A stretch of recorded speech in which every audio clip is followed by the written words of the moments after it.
about 7:10 with questions afterwards. So tonight our presenters will be Glenn Ahrens, who's been very magnanimous in presenting a couple others presentations previously on the Forest Science Series. He's our Extension Forester, Oregon State University Extension Service for Clackamas, Marion, and Hood River counties, and director of OSU Hardwood Silviculture Cooperative. His general mission is to improve our knowledge of forest resources and to help people in sustaining and expanding benefits from the forests. So Glenn has a BS in forestry from Humboldt State and an MS in forest science from OSU. So Chris Lunde is director of operations for Port Blakely. And Chris started with Port Blakely in 1989, but began his forestry career as a tree planter back in 1978. So Chris has a bachelor's degree from the Evergreen State College, an associate of applied science degree from Green River College, and is a graduate of the Washington Ag Forestry Leadership Program. So now let's please welcome Glenn and Chris as they present about the effects of climate change on forests. All right, thank you, David. Can you hear me okay? All right. Very good. Well, I'm going to start off and then I'm going to hand it over to Chris and then it'll come back to me. So I'll go ahead and share my screen and start off with my presentation. So I want to thank Dave and the Clackamas River Basin Council for bringing me into this planning for this great series of presentations on the journey down the Clackamas. And from early on, I think we started a long time ago. It almost seems like a year ago planning this thing. But I was recruited to help with the forest and forest science session. So of course, that's a great place for me to be as a forester. As David said, you know, I started in forestry with a bachelor's degree at Humboldt State. For some reason, I decided to be a forester when I was only 13 years old. And I'm just amazed to see that I still am one, although I've been many different kinds of foresters in my career. But I gravitated towards extension, as you said, in my mission is really just to help people, you know, sustain and expand benefits from forests.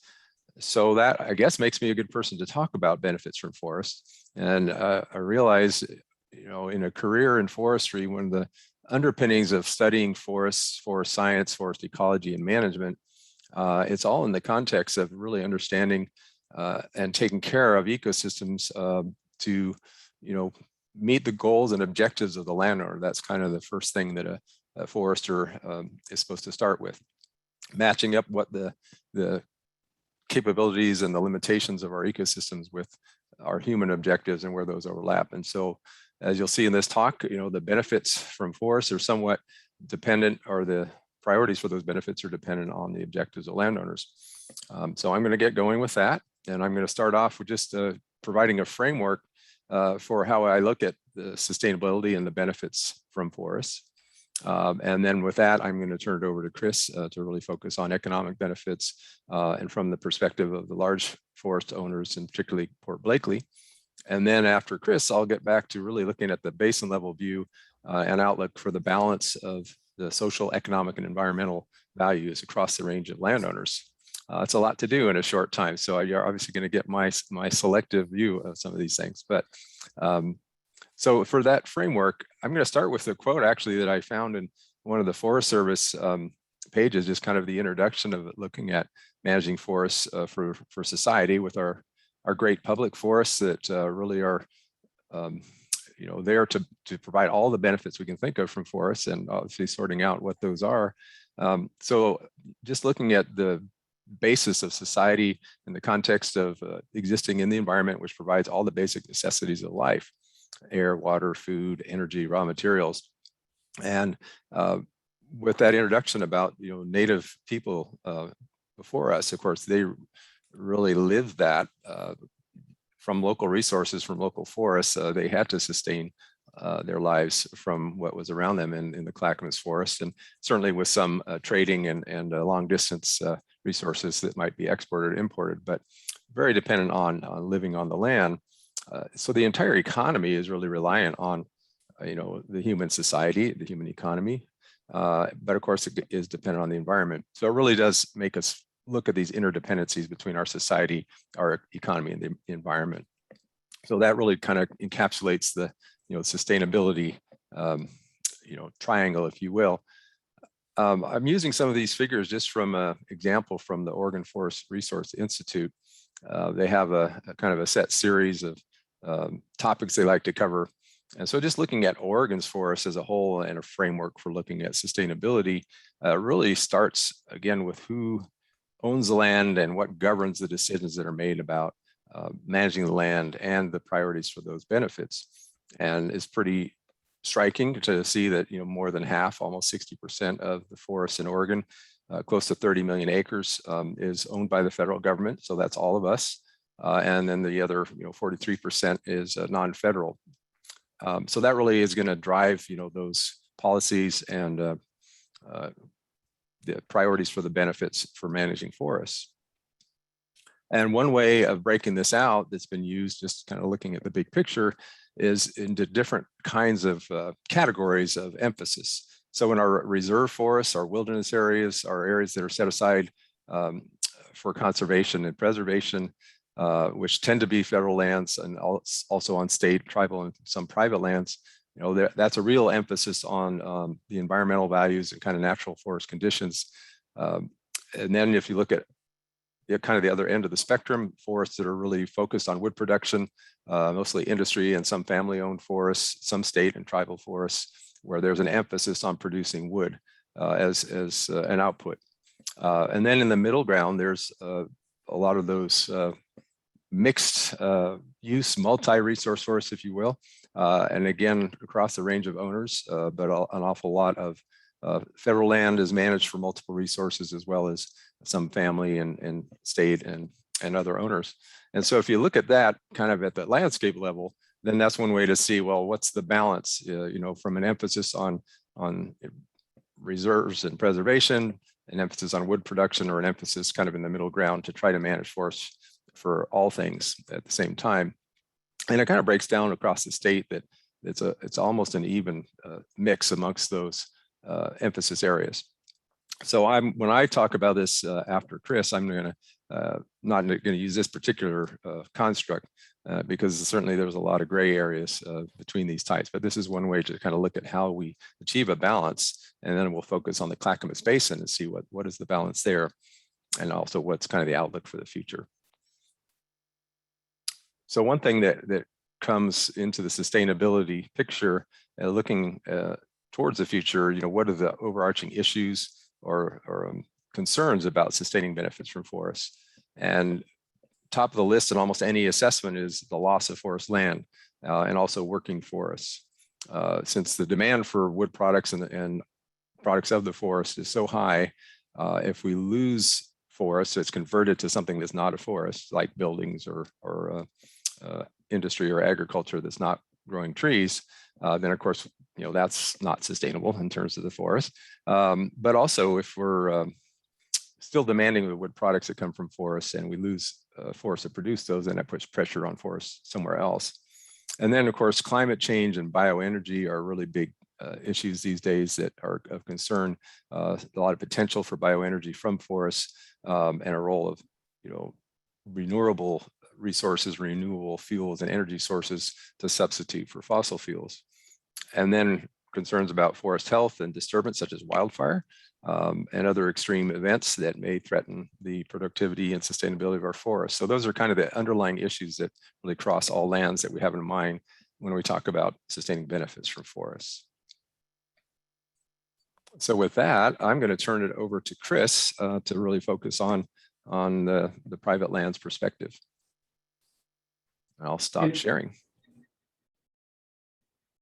Thank you, Glenn.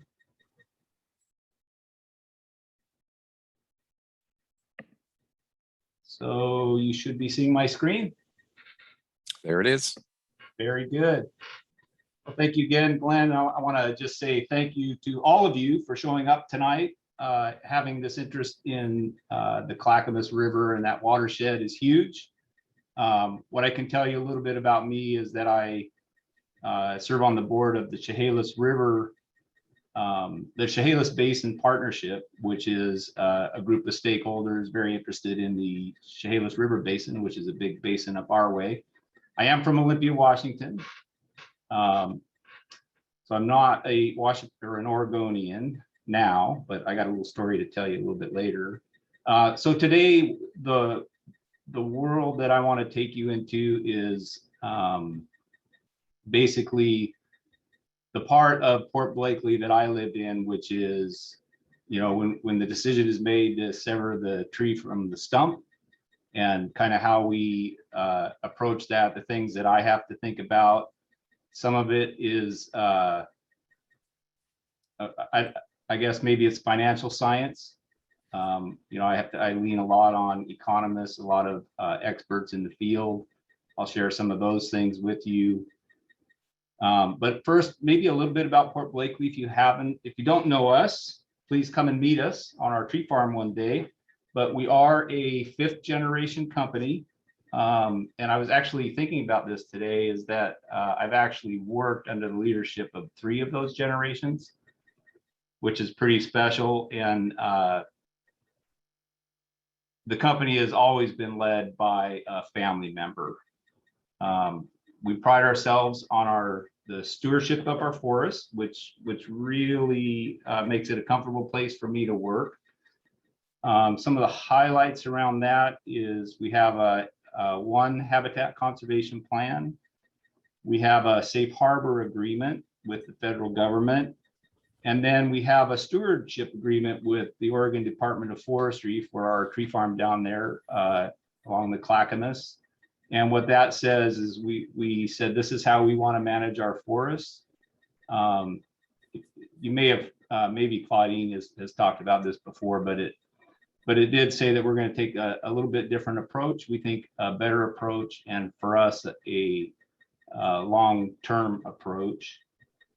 And we're rapidly moving that plan towards also being a habitat conservation plan.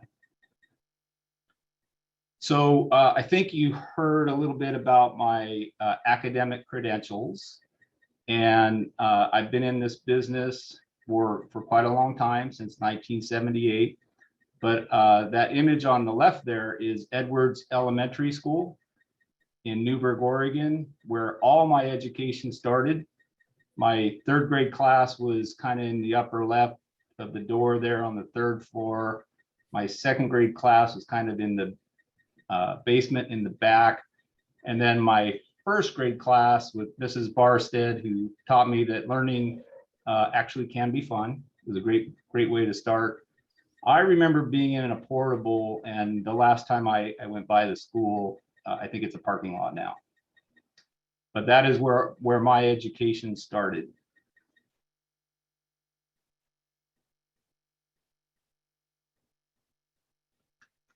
So I think we touched on this just a little bit to start, but I do want to talk about who owns the forest, a little bit different image than Glenn showed. The image on the right is just kind of a simple map. You can see the large, heavy footprint of the federal government, but draw your attention to kind of the yellows and the green. That is large private and small private landowners. And what's real important about this is the share of the ownership under private ownership between small landowners and large landowners. We work as close as we possibly can with small landowners. I think we're viewed as a large company, but in this one instance, maybe we think small. We align ourselves with the voice of the small landowner in a lot of instances, and we value them as just a huge partner. And they look, I mean, you can just look at how much land they have. 45% of the land base, and their approach is, of course, going to be different than probably even, a company like ours. But and some of these, I don't know in Oregon statistics how small that lot has to be. I guess I could be considered a small landowner. I have 6.5 acres. I probably occupy, with all the things I got going on, maybe 1.5 acres, and I'm surrounded by trees, which I've got to know over the last 30 years. I've cut a few down. I pretty much get my firewood from my property. I've milled lumber from trees I've harvested. And that's what that landowner group does. You know, bouncing back up to the federal lands. So 67% is national forest lands. I was in at Green River College. You know, the big thing we were taught was that, you know, that those lands are multiple use. I can certainly attest that what multiple use means has changed over time. And that next landowner group there, BLM, that's Bureau of Land Management. And so I actually did a little bit of prowling around about them in preparing for this presentation. And what was interesting to read is that, you know, one thing that was said about them is they kind of got the land that was left over after the settlers and nobody else, everybody got what they wanted. But what I can attest to is I've seen some of their timberland, and it's some really nice timberland. And then, you know, just looking at the distribution, I think my 60% is a little bit different than we saw earlier, but let's call it close enough for horseshoes. And then the amount of state land holding in at about 6%.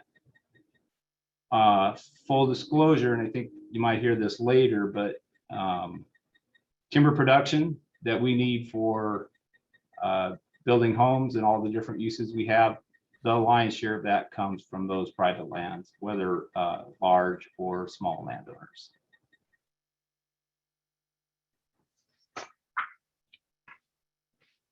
So this is real important to me. This is kind of a look at Oregon's forestry sector. We'll talk a little bit about jobs and taxes, but a lot of numbers here, a lot of graphs, and I'm just going to apologize. It's kind of the world that I live in, of spreadsheets, graphs, and tables.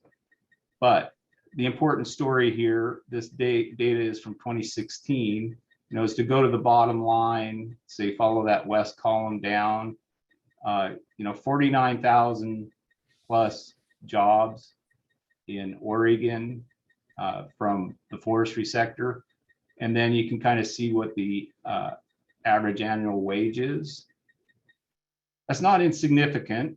I think I looked at Clackamas County, and I want to say that maybe in that instance, just 2% of Clackamas County is forestry sector jobs, which surprised me. I'm just going to say you hide your urban areas well.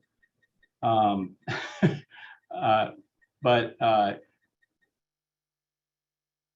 I'll jump over to this other, the lower right-hand table too, that just talk about the annual wages. So this is kind of looking at things over time. It's in real dollars. So basically they're the same dollars. You can see that the industry went through a change. I'm going to talk a little bit about that change in a later slide. Back in 2007 to 2009, I think we all can kind of remember that time. But it is slowly, you know, you can see it's kind of starting to regain itself. And I think I'm going to be really curious to see this change over time, how it changes over time, because of some of the technologies that are coming into our sector, that I'm also going to touch on that a little bit today. So what I did learn is that over 3,000 jobs in Clackamas County are forest related. I think that's significant. I know we have 4 direct employees that I believe live in Clackamas County. They at least work there. And then, you know, kind of an interesting difference that was in business taxes that was shared with me with from one of my colleagues, was this difference between normal Oregon business taxes and what forest products taxes are. You can see the percentages there. There's a 1.3% difference. And then you throw in, you know, we all pay a forest protection, fire protection assessment. So we're up to, you know, A, kicking in for our own fire protection, and then B, you can see the tax impacts of that. So it is different. I'm not going to say the Oregon business tax is wrong. I'm not saying that, but just, you know, it's important to recognize that there is this difference.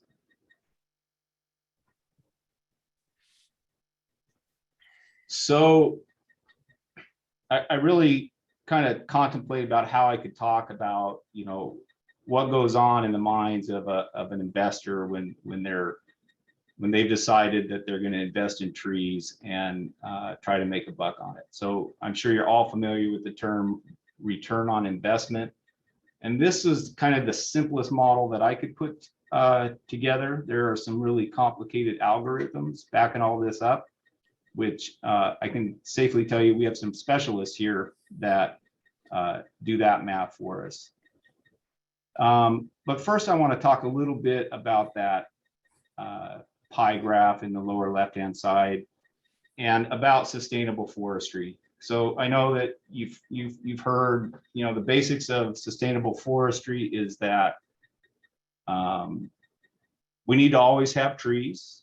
That's pretty simple to consider. An important point is that most of the land is in a process of just growing trees, and it's really a small part of the land that we're actively harvesting in any given year.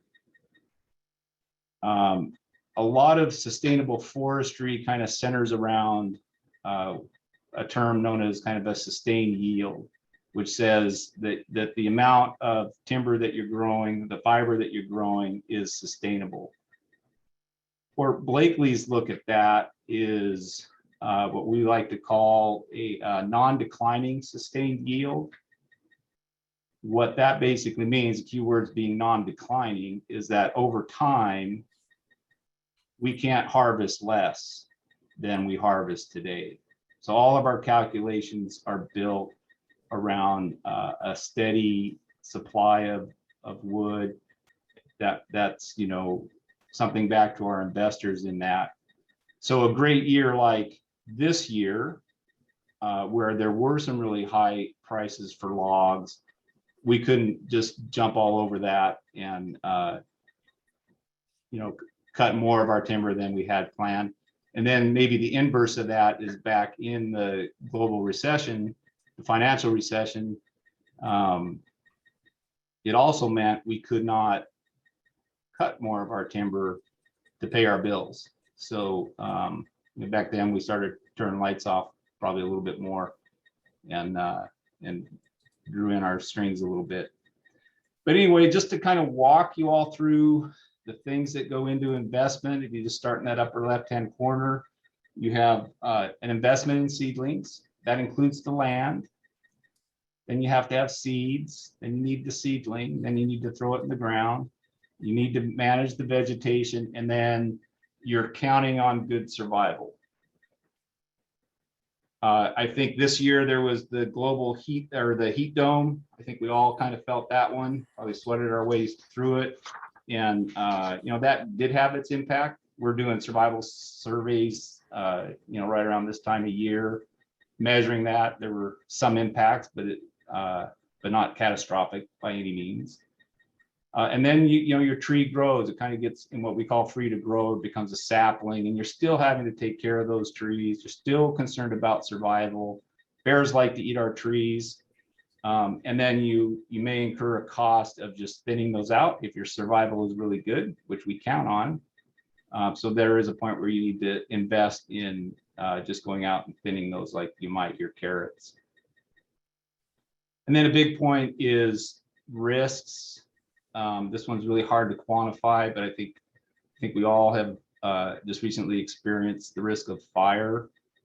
Drought is going to impact things, insects and diseases, and just quite frankly, trees die. There's just natural mortality that is in the calculations of our sustained yield.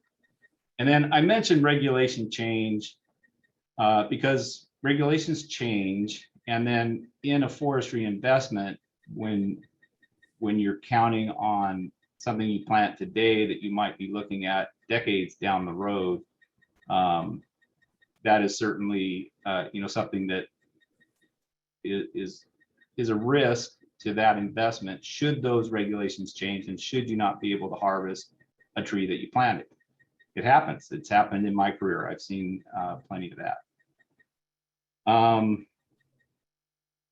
a real quick kind of fun fact about the fire that that we had last year around Labor Day.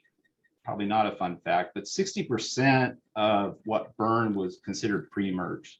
So most of what was merchantable, the private sector has, we got all over it. We've been harvesting and salvaging that timber. But 60% of the land, this was a study that was just recently done, wasn't merchantable timber. And so now we're looking to basically start that all over at zero.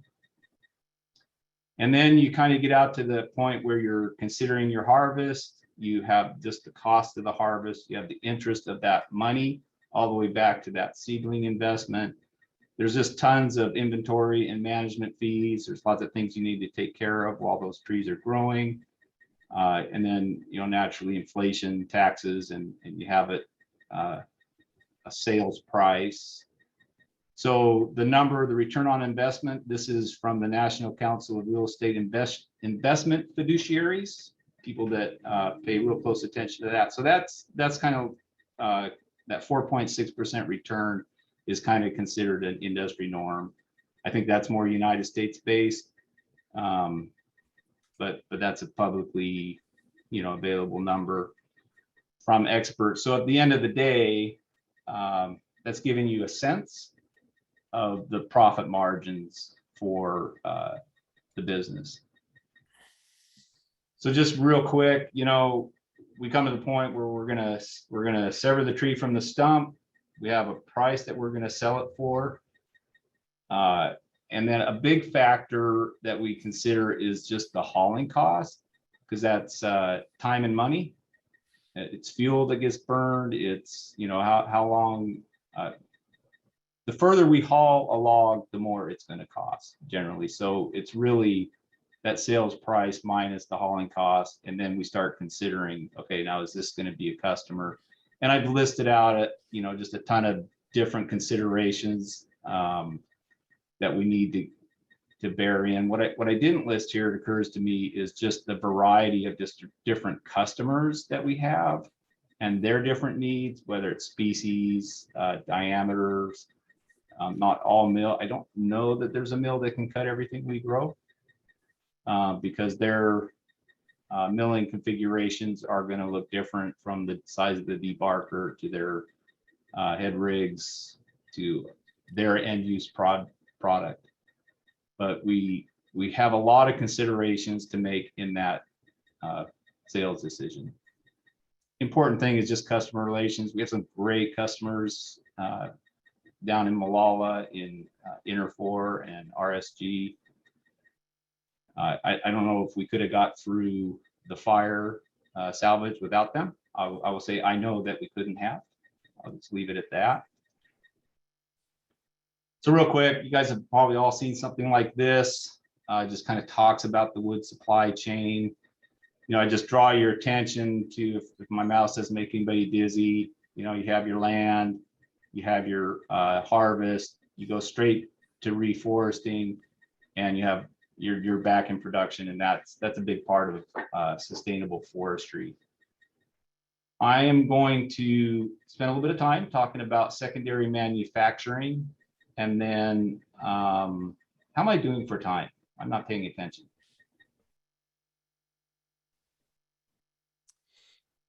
Well, I'd say maybe another 5. Okay, that helps. Thank you. So anyway, just real quick, in energy, there's something kind of neat going along those lines. 2 things. But there are people who are trying to figure out how to make jet fuel out of biomass. And what that means is it's not a log, it's residues from the forest. So those slash piles that you see us burn, someone wants to make jet fuel out of those. I think that's awesome. And then even wood pellets for a lot of sustainable sales on their end, the people that are selling the pellets, they cannot be cutting up logs that could even be pulpwood, be made into paper. They need to be getting it things that don't have basically a higher and better use. So real quick, this is what's going on. Whoops. This is what's going on. You might have heard about all the crazy things about lumber this past year. This kind of just tells you why. This is from the Forest Economic Advisors, but in the blue here on this upper left graph, we were overbuilding, and then the financial crisis hit, and then we've just been in this huge amount of underbuilding. So, you know, this says we're about 4.2 million houses short. A big driver in that, in the lower right-hand corner, is just the age group, the demographic that's coming along. So back in 2008, the green line, this ever important 30 to 35, which is like a really strong first house buying demographic, it was low, and we were overbuilding. But today, that group is at its peak. They're in that prime age group. So that is, I'm going to say, it's just one of the reasons why you saw, and may have even seen, lumber memes, but prices really went out of sight, as the lower left-hand graph kind of shows there. That green line is basically a lumber index, and you can see how it spiked beyond anybody's imagination or speculation or forecasting. Caught everybody by surprise. If you're a do-it-yourselfer back when COVID hit, thank you. But that, you can see, has already since corrected. And the blue line there is just basically log prices, how they generally correlate, but it just went all out of whack. But the polite term we use in our business is prices have corrected. You can see it was a fairly rapid correction. So a little bit about mass timber. I won't spend a lot of time here because I got one more I want to really talk about. You've probably heard about mass timber. There's a whole lot of different products there, but I would draw your attention more to the two maps on the right, which is the amount of mass timber facilities that were built since 2013 is in the top image. You can see Oregon sitting in there around 33. And then that lower map is what's in design today. There are more projects in design today that have been built since 2013. And at least 17 of those are in Oregon. So it's a huge, I'm really optimistic about it. I think it just says we can do more with wood. We can go taller with wood. And obviously it's going to be a win for us. But this is what I'm most excited to talk about, because this is brand new off the press. I mean, quite literally, the press release might have gone out just a few hours ago. So Port Blakely, we're pairing up with a company called Whole Trees. We have what we call a carbon forest in our Lewis County tree farm up here in Washington. The map inset on the right, the red dot. That is a forest that we've managed specifically for carbon sequestering. We're doing all the math. We've made investments in certifying how we're managing carbon. And we're pairing up with this company that understands that there was an original mass timber, which was a solid log. And, rather than taking a log to a mill, cutting it up and gluing it back together, we're saying, well, we'll just leave it round and let's build with that. The two terms that they'll use are structural round timber and heavy sawn timber. So anyway, this is brand new for us.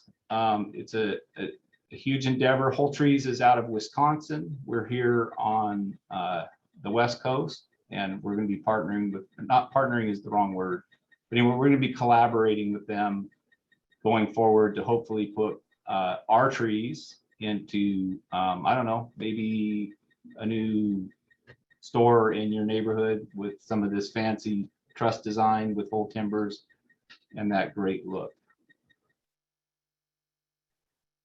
And I just have to mention, at the end of the day, there are special forest products in the woods, salal, boughs, and then the lower left is a cedar bark basket. We have Native American tribes that will come and peel bark off some of our cedar trees. They're very careful, they're very intentional, and they're very meaningful in how they do it. So there's just all these other things that are have an economic benefit in jobs and in some instances just kind of spiritual wellness, if you will. So that's my presentation. That house there on the left is the house I grew up in. The house in the middle is the house that my kids grew up in. I live in it. And that funky little structure off to the right is the playhouse for my grandkids. So what's important to me and what I value about my work is at the end of the day, somebody has a place to live. That's important to me. But I have all this confidence when I'm making the decisions I made of all these scientists and biologists and foresters and all the work that they have done up to the point where we sever that tree from the stump to assure me and assure the company that we're doing it in the best way that we possibly can. That's called the gnome fort, by the way, on the right. So anyway, thank you very much for your time and your interest. All right, thank you, Chris. That's a good story. I like the gnome fort. Okay, let's see. If you could stop sharing your screen, then I'll go back to mine.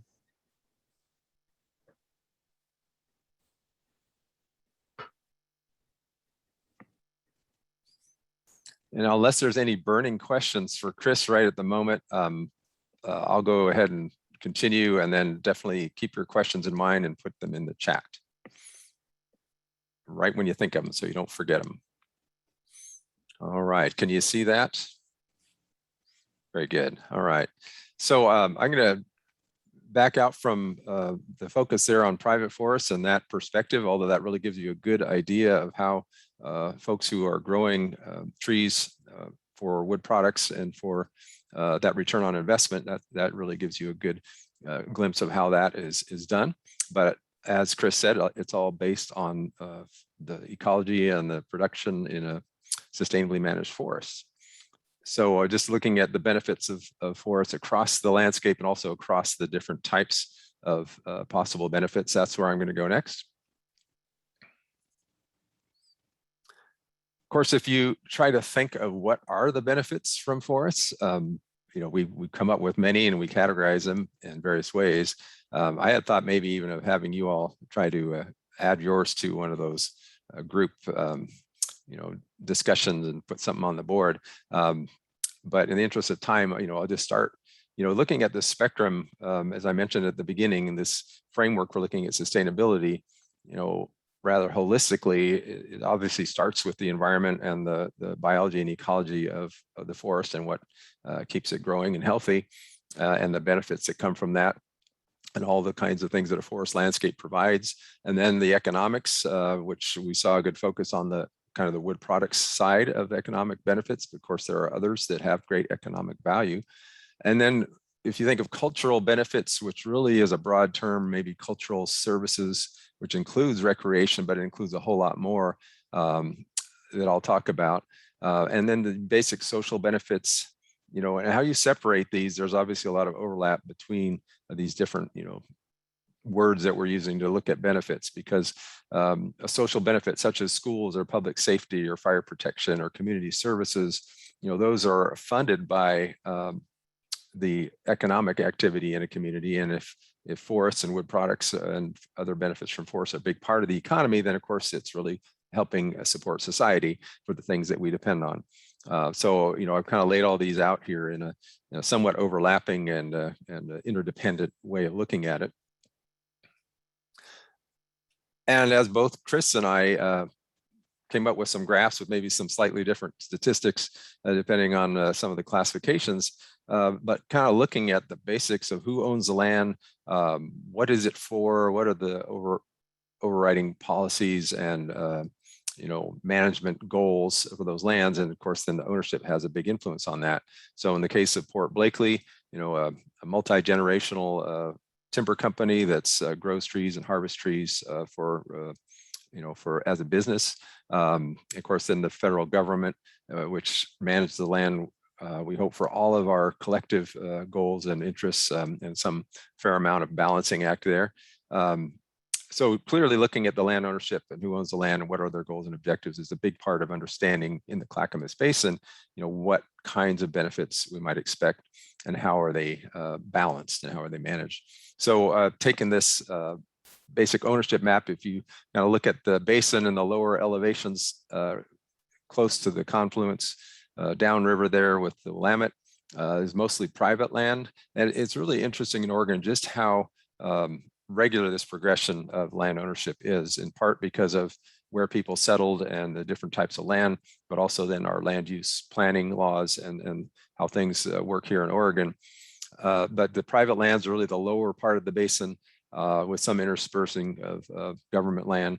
But then the more industrial or wood production forests are in that little band of kind of a beige to brownish color. That's actually where Port Blakely's ownerships are in the Clackamas Basin. And then you see this really large area of the green for our federal forests. And if you look at that, it's about 3/4 of the Clackamas Basin is federally owned, mostly the U.S. Forest Service and also the Bureau of Land Management. And then if you look at the amount of the industrial timberland, it's really only about 6% in that zone in between the, deep in the woods up into the federal forests and the lowlands closer to Estacada. And then of course the private woodlands are in that zone downstream from where Port Blakely's land is for the most part. So it's really quite a progression there, and it shows you the distribution. Now, unlike the state of Oregon as a whole, where, among the private lands, the large private owners, industrial timber companies own something like 55% of the private land. And then the smaller family forest owners are around 45%. Here in the Clackamas Basin and also in Clackamas County, the smaller private owners are actually the majority of the private forest owners. So here in the basin, it's almost 20% of the small private versus 6% is the larger industrial. So that's really significant when you start looking at the goals and objectives of the different owners and how that's distributed. And if you just look at how much of that is forest, it's almost 90% of the Clackamas Basin is forested in terms of land use, but also just in terms of where are the trees. The fact is a lot of the agricultural land does have trees, so that would actually put us over 90%. So land that's really zoned for agriculture, of course, you've seen farms that still have trees and they have forested portions. So it's, even if it's zoned agriculture, it's not all ag land, some of it has trees. So clearly the basin is, the vast majority, probably over 90% is forested. So obviously then the benefits of the forest in the basin are really predominant. So I'm going to just start looking at the different owners and just a little snapshot of things that come to my mind that are important. As your extension forester, one of my primary audiences, clientele, are family forest owners or small woodland owners, non-industrial owners, if you will. A lot of folks from whether it's 2 acres to 5,000 acres is sort of the official definition, but also are they, are they incorporated, are they managing as a commercial, timber company, or more as a family kind of a enterprise. And if you look at the reasons that people choose to own forests or the things that they say are important to them about forest ownership, this is from the National Woodland Owners Survey. But then when you focus on the state of Oregon and kind of look at what people in Oregon value, who own land, who own forest land, and the really top reasons that people own land are for the beauty, for the privacy, for nature, for wildlife, water, and also passing it on to their descendants, and recreation, investment. And the timber and investment are down lower on the list as far as the top reasons that people own land. So an important thing about this is that there's approximately 2,000 forest owners looking at the tax lots in the Clackamas Basin. And there's a diversity of goals and interests. But if you look at kind of what stands out, amongst most of those owners, as it is elsewhere in this country, there's a lot of reasons people own land, and timber is down the list, but it's also an important one. So these diverse goals result in diverse forest conditions. So that's kind of an interesting aspect of that. And if you just look at the aerial view, you know, from Google Earth, about a little bit upriver of Estacada is where the deeper in the woods, you know, larger owners start. But if you go down river, you can just see this mosaic of farm forest land going all the way down river from the darker green there in the foreground. And that's where there's about 2,000 different landowners that have patches of trees that are anywhere from 2 to a few thousand acres. And mostly they average about 20 acres. And I get to work with small woodland owners. That's really, again, a big part of what I do. Things like tree school and classes and workshops, but also a lot of individual consultations and field visits. So here's an example with some folks that are out in the woods in the Clackamas Basin. You might notice that there's some pretty big trees. There's a diversity of tree sizes. And one characteristic of the smaller woodland owners as a whole is that there is a broad diversity, and they have quite a few older, larger trees, as well as you know, a mix across the age classes, more so than on more intensively managed lands. And of course, for a lot of folks, those are kind of special parts of their forest. I'm just giving a look here at a variety of different parcels that I've looked at. Every year we do kind of a Woodland Farmer of the Year contest, where we just feature people who have been really working hard to be land stewards, and we find out what they're doing. And so here's, you know, an example of the first year I was doing that here in 2012, a 15-acre parcel up Wildcat Mountain Road with a home and raising a family, but learning how to manage this forest that was growing up. Another, you know, 11-acre parcel along a creek tributary of the Clackamas, the same kind of thing, a mix of a home, a field for the horses, and a stream and a riparian forest. And a larger parcel, you know, 100 acres with a cabin being managed again by a woodland owner, family forest owner, multi-generational. And similar thing here, a little bit more intensively managed along the Clear Creek Basin there. So clearly a lot of different types of owners managing their forests in different ways, but for really multiple diverse values. And of course, they have the full spectrum, kind of from Chris's look at from seedlings to saplings to larger trees. This is actually one of our predominant woodland owners who unfortunately has passed away. I really miss him. But he took me on a tour of his forest about 8 years ago, and he'd been managing it since you know, his early childhood, so in the family for a long time. A little patch of small trees, and then here behind, just turn around and look the other way, and there was a heritage grove that he and his father had been thinning but selectively managing, and we're very proud of having this older forest that they thought they might preserve for quite some time to come. And of course, down by the water is often a really important place for any of us who happen to be fortunate enough to own some forest land with the creek.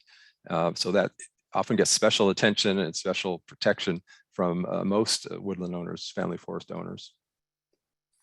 And something we all have in common, I have 15 acres myself that I get in trouble on trying to take care of things and keeping up with all the chores, but there's an awful lot of time spent and a lot of work done that has a really, you know, important place, you know, in our hearts and what we wake up and think about in the morning when we have a little time on our hands to go out and work on the woodland. So just looking at all the tools and the things that are done in thinning and pruning and weeding and those kinds of things. And also with saws and some of the harder work as far as thinning and cutting trees.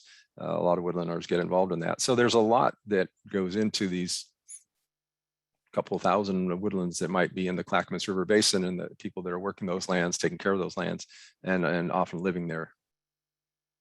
And of course, our instigator for this conference, one of the prime movers here, Dave Mugney, is you know, one of those who's worked very hard on his 80 acres or so. There's a lot of work to do and a lot to keep up with. So that's a big part of life. It is a way of life. And you think about then the larger private owners, if you just go upstream of Estacada, and this is the zone where a lot of the Port Blakely forest is. There's also a fair amount of Weyerhaeuser forest in this scene. And you can see those larger blocks and a lot more intensively managed patches of forest going through the phases of intensive management for wood production. And since Chris talked about this, I'm not going to spend a lot of time about it, but that's as you progress going up the Clackamas you go through that zone. And this is really common throughout, especially the Willamette Valley, this progression from the forest where most people live, where most of the people that live in the, the I-5 corridor, it's a family forest that is the forest they're going to encounter, the forest that provides the benefits such as clean air, water, fish and wildlife and scenery. But of course, as you progress out the valley and into the mountains and go upriver in this case, then you're going to get into larger lands, larger acreages and managed differently. This is just kind of more of a landscape scene of that part of the Clackamas Basin that's more intensively managed for timber production. And of course, these lands, as Chris was talking about, with the Habitat Conservation Plan, with the stewardship agreement with the Department of Forestry, and then some of these initiatives looking for some different kinds of higher value wood products, such as those whole trees or roundwood products. There's a lot of interesting things on the horizon that would affect the management of these lands that are managed for production as well. Excuse me, I'm going to clear my throat.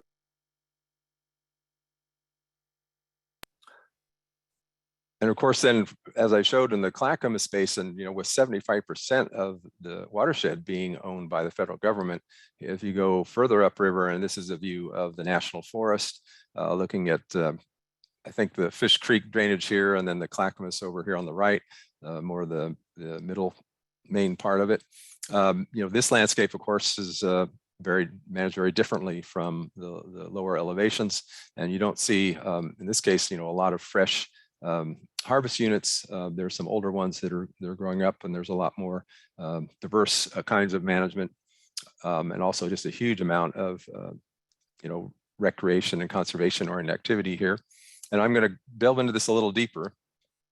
Anybody who studies forestry, certainly as I went through my career, a lot of my colleagues went to work for the Forest Service or other large public landowners, and that's really a big part of the demand and the need for trained foresters, biologists, ecologists, etc. If you take a look at the Clackamas, and then you start looking at the land use allocations, of course, the history of our national forests and the changes over time and the priorities and the management plans, I found a nice website that really gives you those land allocations within the federal forests. And so if you overlay that on the Clackamas Basin, and first you just look at, this is actually showing where the old growth was in the at the time of the Northwest Forest Plan when they made the transition back in the early 90s. This was the area that delineated as having older forests at that time. And then you'll apply all the kind of the newer land allocations that are in the Northwest Forest Plan that apply to the national forests, and also Bureau of Land Management has their version of that.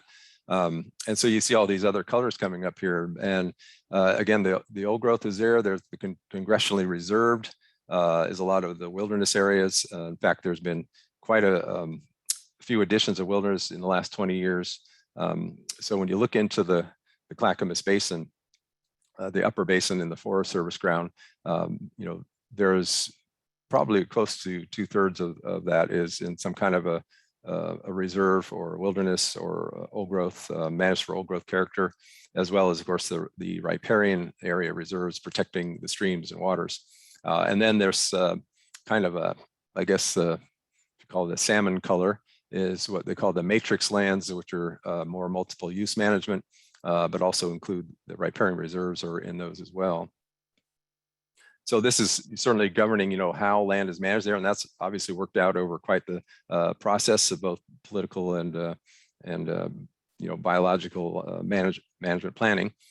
And if you look at how this is done, certainly as a forester and being familiar with a lot of the research that goes on, the Forest Service has a research branch, the Pacific Northwest Research Station.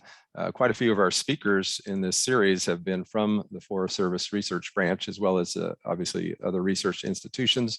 And then, of course, there's even a larger group of management professionals, land management professionals, and they get together in interdisciplinary planning teams where you have really all the broad range of disciplines from that we're covering here in the journey down the Clackamas, starting with geology and all through hydrology and wildlife biology and forest ecology and management and water and fish and wildlife, et cetera.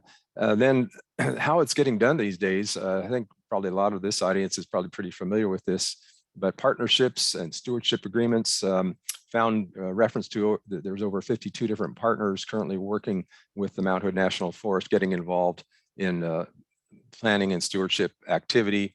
And then the way that the revenue flows into the forest, which of course gets pretty deep into the policies and the procedures for how the revenue and receipts from forests flow.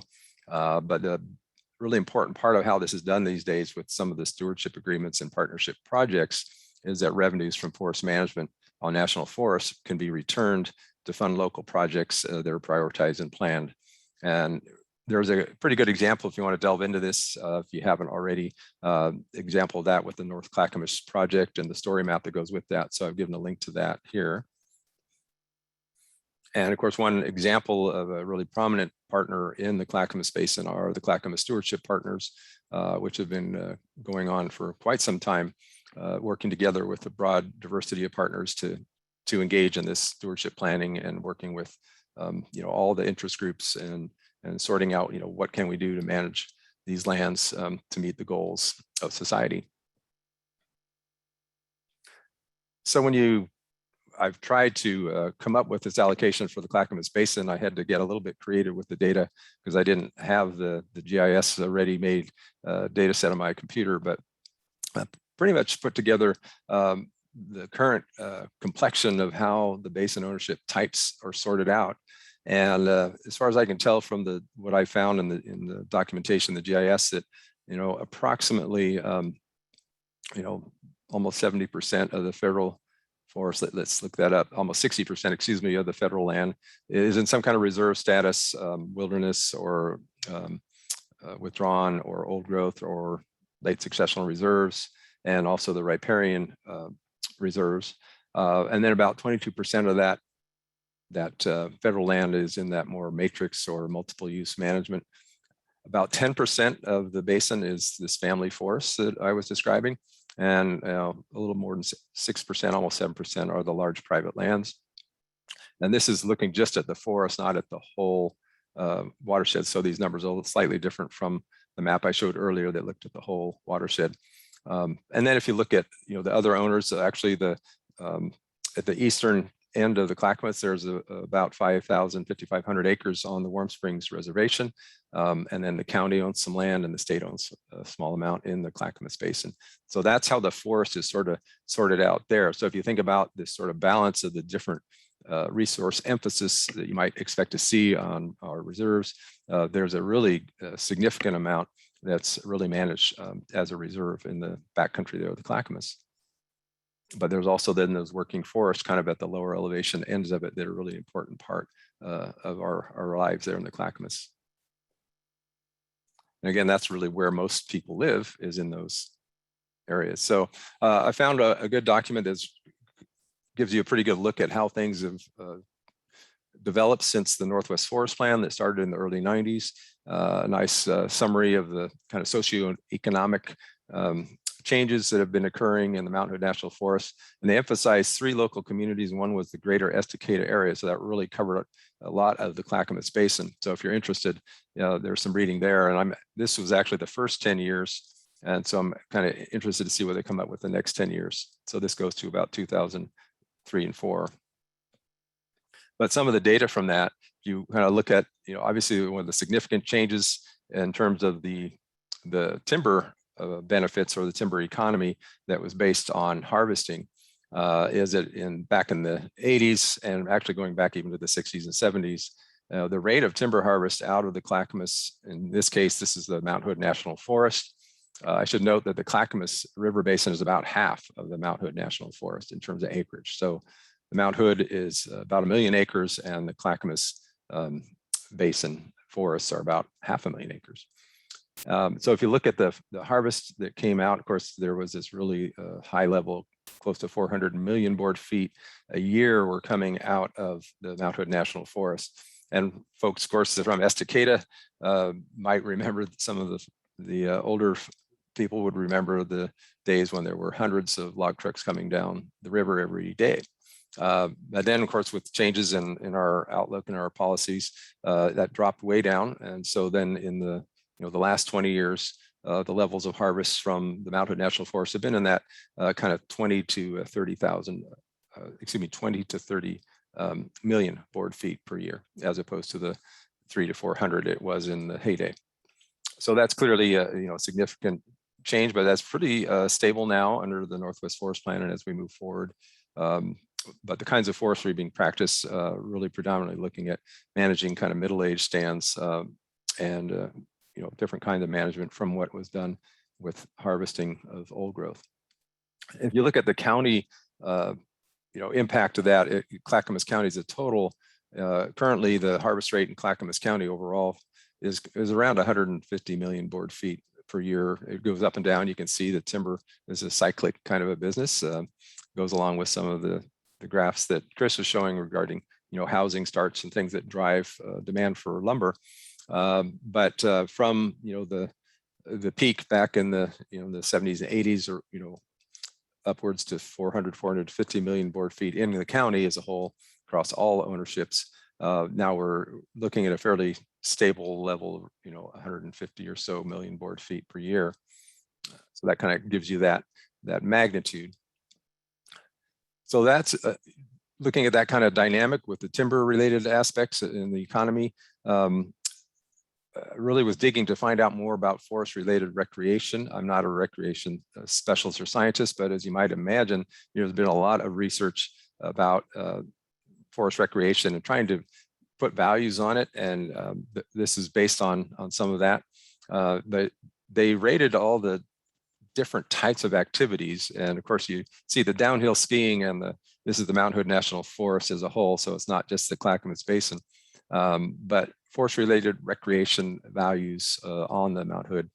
Downhill skiing is the big one. So if you take that one out, then the next one, of course, hiking, walking, and then all down the line, just the activities you get from having this great national forest, and camping and hiking and cross-country skiing. And then, of course, there's backpacking, fishing, hunting.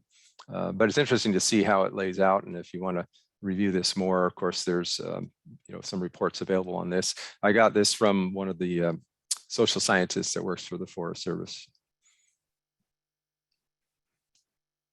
And I was going to say what excuse me. That's from Eric White, who's out of the Olympia Research Station. So I tried to kind of put this together in a way. This is still going to be somewhat apples and oranges, but putting it in perspective, Chris mentioned, an estimate around 3,200 plus forest sector jobs, all aspects of forestry. And then if you look at an estimate of the visitor related jobs that are associated with the Mount Hood National Forest, there was an estimate of about 1,750 jobs. If you look at the economic output from the forest sector that goes with those, basically the timber harvest oriented jobs that come out of that and the output that comes out of that, that's around $808 million a year was the estimate there. And if you put a value on the visitor related, just the economic activity of the visitors, it was around an estimate of 181 million. But then you get into what is it really worth to us as people to have these recreational opportunities, these recreational activities. And of course, it's more than just recreation. It's a whole lot more even spiritual or other kinds of human values related to these experiences of having those forests and being out there, or just even knowing it's there. And so they've done a lot of social science work to say, well, what is that really worth to a human being to have this recreational experience? And it's much greater than just the money they spend when they're visiting or to get the gear or whatever is involved, for outdoor activities. The value to us as people, obviously this is somebody's construct as a social scientist to put numbers on it, but it's more like 1.5 billion. So clearly there's some really great values of experiencing recreation and other activities in the forest. So I just want to put that out for perspective.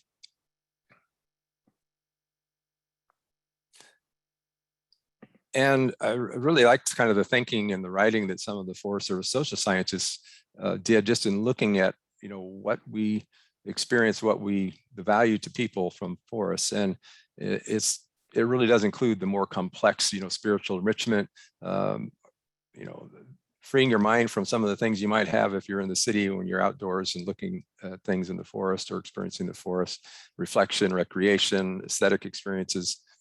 So this kind of new term, looking at cultural services, if you will. And there's also, cultural, especially for indigenous people and native people, and just think of the woodland owners who spent multi-generational families working that land and taking care of it and passing it on to the next generation. There's a lot of importance there from the forest. So this being about the Clackamas Basin, what about the water? Now, I know that they had previous sessions that really focus on the hydrology and the water and the riparian functions and all that. So I'm not going to go into great detail, but clearly that's one of the huge benefits of forests. And it's really notable that, I think 80% of the domestic water in Oregon comes from the forest. Water quality from forests is better than water quality from all of the land uses. We have greater protection rules in place for forest waters than on other land uses. And even though the policies vary, from the forest practices rules that are kind of the basic standards for private lands, forestry, to the Northwest Forest Plan standards on national forests that are, much more involved protection standards. There are these policies in Oregon, one of the first states to have them, that really do protect water in forests and guide us as we manage them. And since 75% of the Clackamas Basin is federal, there is a high level of protection that comes from that for protecting water quality for both the water supplies and for fish, obviously.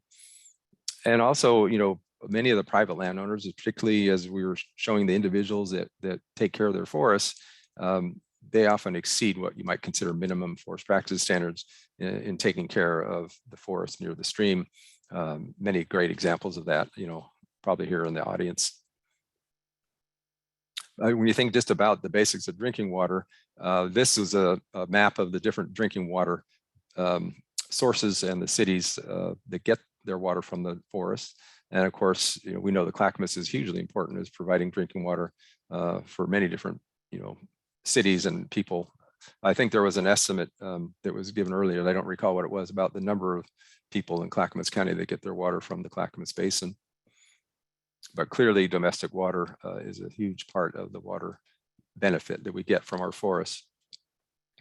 If you look at the national forests and the stream protection, just as the visual, this is mostly the Clackamas Basin. And if you add the Northwest Forest Plan stream buffers, you can see that a fairly large portion of the landscape is protected under those Northwest Forest Plan riparian protection rules. It's upwards of a third of the land base or more in some basins. So talking about benefits from forests and water, what about the fish? And of course, that's a huge part of the interest in the, what's special about our Northwest forests, mountains and waters that support cool water species such as trout and salmon. It's an amazing benefit and part of obviously the resource that sustains us. But there's going to be a lot about the fish in the later sessions of this Clackamas journey. So of course we know that these cool water fish, salmon and trout, their habitats are distributed throughout the watershed. And of course, a lot of what we're doing in managing forests and the landscape is to ensure good quality habitat and water for those. And also in this, huge benefit of just part of the forest, of course, is the wildlife. It's the web of life out in the forest. And we had a good presentation about that from Claudine from Port Blakely. So, one of the key aspects that relates to this, the distribution of different types of forests that Claudine brought up is that all the different stages of forest development provide different kinds of habitat. And so across the landscape, we want to have them all from early stages to late stages in order to ensure that all the different kinds of wildlife habitat are provided. So young open forests after fires or harvesting are going to be important for a certain suite of wildlife. Some birds, mammals, et cetera, find better habitat there. And then mid-age forests, go through a stage that provides habitat for maybe a different set of animals. And of course, old forests have their unique denizens of the old growth. And my first job in Oregon was working on the old growth forest crew with Tom Spees and Jerry Franklin, where we were going to define what old growth forests were and what lived in them. So I had the pleasure of leading crews to study old growth forests for a few years before I went back for my master's degree. And then as Chris had a little bit there on the non-timber forest products, huge diversity of medicinal, edible, aesthetic kinds of resources, personal use items that people get from the forest. I was looking at some data from the National Forest, and they had upwards of 200,000 different permits that they were giving out per year for collection of non-timber or special forest products. And if you go onto the website there, they show you, if you want to get a permit, here are the different kinds of things that you can collect and how you can do that legally. And then also, of course, other landowners are doing that on their own lands. There's a lot of great resources, foods, medicinals, and arts and crafts, and all other things that people are collecting, and the secrets that they hold about where they find them. So I added to the list of benefits for us, it's something that probably wasn't on the list 20 or 30 years ago, was forest carbon. And I know we're kind of running late on time here, so I'll just there was a recent study that I think I'd refer you to. I got the website here that really looked at the data across the state of Oregon on carbon sequestration from forests. And here's an example of categorizing, the annual carbon flux from forests. Trees and plants are very important for obviously taking carbon dioxide out of the air, giving off oxygen. But then sequestering this carbon in long-lasting wood is one of the keys with forests, and also soils and carbon in the soil. So, characterizing what kind of carbon flux do we see as far as the how much is being fixed and saved, kept out of the atmosphere. So the Forest Service lands, federal lands really are adding and keeping the most carbon every year. More intensively managed lands a little less. In this case, the estimate from across Oregon was that corporate lands were actually had a little net loss of carbon related to the harvesting of the wood products. But this doesn't actually incorporate the storage of carbon in wood products. So that's this is only looking at the land and what happens to carbon on the landscape in the forest. And then what leaves the forest when a wood product is harvested, some of that is stored, obviously. In fact, that becomes like one of the biggest questions of interest, where there's still a fair amount of debate as to what the net amount of wood storage, carbon storage in wood is. But this just shows, the basic development of a forest after a fire or a harvest. When a new forest develops over time, it's going to add wood and store carbon for a long, long time. So our older forests have a lot of accumulated carbon, some of the highest densities of stored carbon in our Northwest temperate rainforest, for example. But if you look at the actual annual change, the annual addition, you may have heard that younger forests are storing carbon at a higher annual rate. And then over time, especially after they get over 100 years old, the rate of net change as things start to die and decay in older forests, it starts to diminish. It's still positive, but the highest rate of addition is in those younger forests. But then, of course, the carbon is accumulating for a long, long time. I just would refer you to this study. The link is here on this, and perhaps we can put it in the chat as well. But then looking at lands that are disturbed or not disturbed, what's the fate of carbon? And of course, if it's harvested or if a fire burns, then there's some loss of carbon from that acre. But overall, the forests of Oregon are adding carbon every year to the tune of about 30 million metric tons a year. And then there's the question of forest management and how that influences the amount of carbon stored. This is an example of somebody managing on a shorter rotation, and the average amount that's held on the acre over time But then this is a real key point of discussion is, well, what about the carbon that's stored in the wood that is harvested? And there's still a fair amount of debate about just how long that lasts and how much there is. And also the amount that we gain by using a renewable building material instead of a fossil fuel intensive concrete or steel. So this is kind of where the real, the cutting edge of the discussion about how to manage forests for storing carbon lies. But there's some clear universal, principles here. And this is actually from a paper that stimulated a fair amount of discussion by Bev Law et al. But their basic principles are the same that everybody really talks about, which is how do we mitigate carbon emissions from forests? Well, by planting trees whenever there's a disturbance that sets the ecosystem back, by planting trees where there aren't trees, by increasing carbon density and storage in forests, and by reducing our emissions from deforestation where we convert away from a forest. So that was one of those obviously key issues of not losing forests. But then bioenergy and bioenergy combined with carbon storage and wood products is also a key opportunity that we're looking into. And the Intergovernmental Panel on Climate Change really had a nice statement about that long-term sustainable management strategy aimed at maintaining carbon stocks, but also given that we're still using wood, maintains an annual sustained yield and generate a sustained mitigation benefit.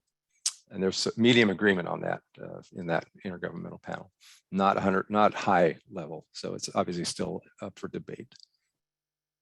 So to wrap this up, looking at the benefits from forests in the basin, this difference of the kinds of forests and the ownership and how people are taking care of the land, maybe learning what works and what doesn't, learning from the science to do a better job of sustaining forests is a little different whether you're in a residential area where people live in the forest or in a large multiple use forest or in a wood production forest. But at all aspects, all ownerships, we're trying to learn and do the best we can. And forest management is evolving, but there are common goals across all the ownerships of sustaining those benefits. For the future, one of the big questions we have is particularly with fires and increasing, forest health concerns with climate change, key issues for sustaining the benefits, wildfire impacts and how the forest is going to regenerate or how we can help that, what the impacts of climate change and how forests will adapt to that, maybe how we can help with that. Increasing recreation demand and use. There's kind of increasing need and demands and also conflicts perhaps between uses. The access to the forests, especially with the impacts of fire and other things. Right now, we're not able even to get into the backcountry. There's a big concern for the future to maintain all these benefits. And then what's going to happen in terms of the wood products side of things, the trends in that will be a big influence. And the bottom line is we're all working together, and how well will we succeed in integrating the best available science in our policy and management to sustain the benefits from forests. So that's the end of my considerations that I came up with for looking at all the benefits from the Clackamas Basin forest. And Glenn, this is Todd. Before we take questions, I just posted links from Chris's presentation that he had on a slide that he didn't show, so that if folks wanted to copy that out of the chat, they can do that and put it in a document at home. Or some of you may have the capability to actually save the chat and use it later. So with that in mind, Todd, I was going to ask before you asked me. I had a lot of resources and links, and I ran through a lot of information there. Be happy to send you the presentation if you want to extract those and make those available to people, because I know they're hard to get as it flies by or from a recording. Sure. Thank you. So with that, Todd, are there any questions posed in text chat?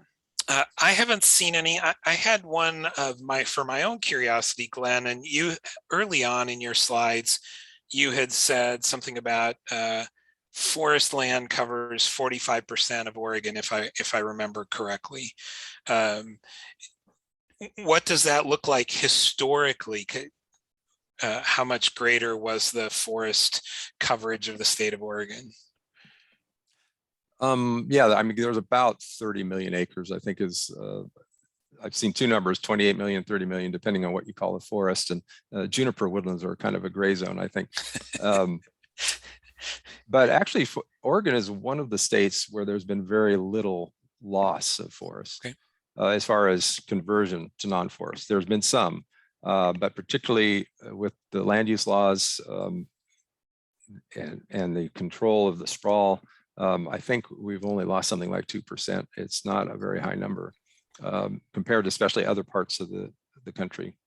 So we're doing a good job. In fact, people are planting more trees. Afforestation, planting trees where there aren't trees, is actually helping mitigate for where there have been losses. Great. Okay, well, Anybody else have a question for Chris or Glenn?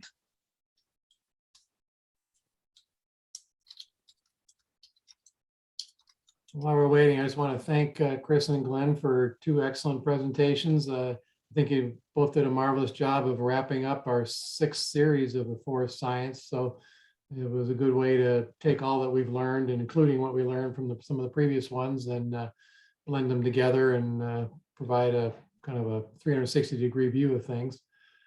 So with that, so Todd, nothing else has come in? Not that I can find, no. Okay, so I want to mention to everybody that our next session is scheduled to be on October 5th, so 2 weeks from now. And we're planning to have a webinar on Native American culture and history. However, we're waiting for speaker confirmation on that. And so we don't know if that's firmed up. And so if not, we have another Native American presentation, but that doesn't occur till next May. And so if we are fortunate to have this first one, that'll take place October 5th, that's when it'll occur. If not, we will take the information and hopefully the speaker and meld them or blend them with the presentation next May. We'll just lengthen it so that we make sure we provide the appropriate time to present all that fascinating information. So in any event, you will be receiving an email closer to October 5th of whether or not we have that presentation. So if we do, please join us on October 5th. If not, the next presentation is confirmed, and that'll be on October 19th, and that'll be our first on our series of fisheries related, and that'll introduce us to water quality and water chemistry. So as we build our pedagogical sequence here, we'll start from the ground up in that regard to learn about what water really is. So with that, I want to again thank Chris and Glenn for taking the time to present a marvelous presentation. I also want to thank our gold sponsors, the Oregon Beverage Recycling Cooperative and the Clackamas Water Environment Services, and our bronze sponsors, the Clackamas River Water Providers, Metro, Port Blakely, and the Geological Society of the Oregon Country, for helping us keep this conference free for all participants with their support. Again, every little bit helps. So if you like what you see and you want some tax-deductible contributions, consider sending a little bit our way. And thank you again for joining us tonight, and let us know what you think of the program. And if not, we'll see you, if not 2 weeks from now, definitely a month from now. So thank you very much. Bye, Thank everybody. you, everyone.